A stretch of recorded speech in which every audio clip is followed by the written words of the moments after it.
What is up, guys? Welcome back to some COD gameplay. This time we're on Bog, and to be fair, the game went pretty well for us. We actually did really well. As you can tell by the title, we did finish first overall, so you know, a good game for us. But I'll obviously talk about later on in the episode. Now, I know it's been a week since the Champions League final, but I haven't really talked about it yet. I kind of mentioned it in my last COD video on Wednesday, and obviously we talked about the FA Cup, which was basically over, you know, a week. But you know, I kind of had a few complications about 2 weeks ago with videos. But, you know, we're back onto the grind. 6 episodes a week. So, yeah, this episode we're going to be obviously talking about the Champions League and how Real Madrid just kind of annihilated Juventus, to be fair. I mean, the first half, it was pretty tight. Probably one of the best halves of football I've seen. You know, it was a really good game. It was quite open, actually, surprisingly.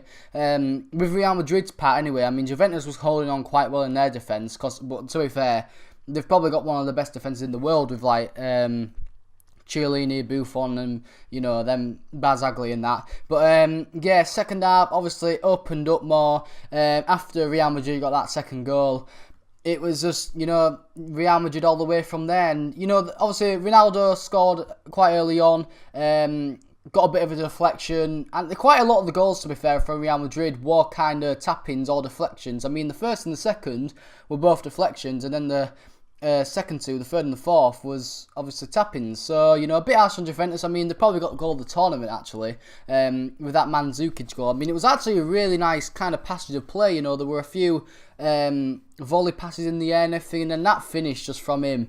It was just unreal, wasn't it? It's just what an absolute finish that was. It's really just, you know, that's like one of the biggest scenes you can do that on.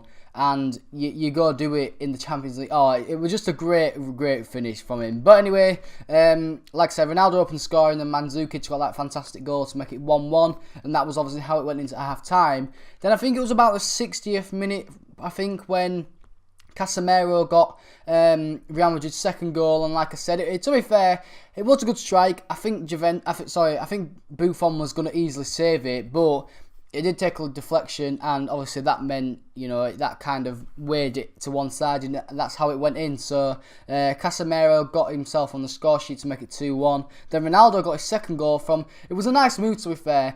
I've got to say, Modric was outstanding in this game. Especially second half, he controlled that midfield. Seriously, I don't watch a lot of La Liga football, so, you know, I don't really know how a lot of La Liga players are doing, but this game, Modric was in his element. He was outstanding, to be fair. So fair play to him. And the ball to Ronaldo, he wasn't even looking. He was looking down at the pitch and just thought, stuff it. I have this ability to pass anywhere I want, and in the end, Ronaldo, good run from him, to be fair, to get to the near post. Strikers obviously should do that more often, and not many do, but, you know, Ronaldo obviously has got the scoring instinct, and that worked in his hand, and, you know, he got a good finish, to be fair. It was a good finish. You know, it's quite close to the net, a bit of a tightish angle, but, you know, he ended up giving it 3-1, and I think there was, like, what, 2 goals in about 3 or 4 minutes, something like that, maybe 5. So, yeah, that made it 3-1. And that was basically, you know, the tie there. And then to put salt in the wounds, obviously, Senjo got another tap in to make it 4-1. And, you know, it was done and dusted by then. So, you know, overall, like I said, Juventus, they had an all-night game in the first half. Very good game of football in the first half. But second half, especially when the second goal went in, it was just all Real Madrid. You know, Higuain again, just losing another final. That's 4 finals he's lost now, with club and country. So, you know, his kind of crappy run goes on. And to be fair, he didn't show up actually, and neither did Dybala actually. I think Dybala had one good shot which made Navas pull off a good save, but apart from that, you know, no one really did out. Pjanic had a good game, to be fair, for Juventus. He played very well. Dani Alves and Marcelo had a brilliant battle on that right or left-hand side. You know, there was at each other all the time. It was quite exciting to watch, to be fair. And obviously, they give each other an appreciation after the game, and, you know, well done to them. It was a good game, to be fair. It was probably one of the better Champions League finals, because I've seen a few in the past and they've just been absolutely boring. But anyway, that's my conclusion of the game, my analysis of it, you know, what I think about it. But anyway, on to the gameplay now, and you obviously see, we'd actually finish with nearly double the amount of kills compared to them. We was just my team was absolutely flying.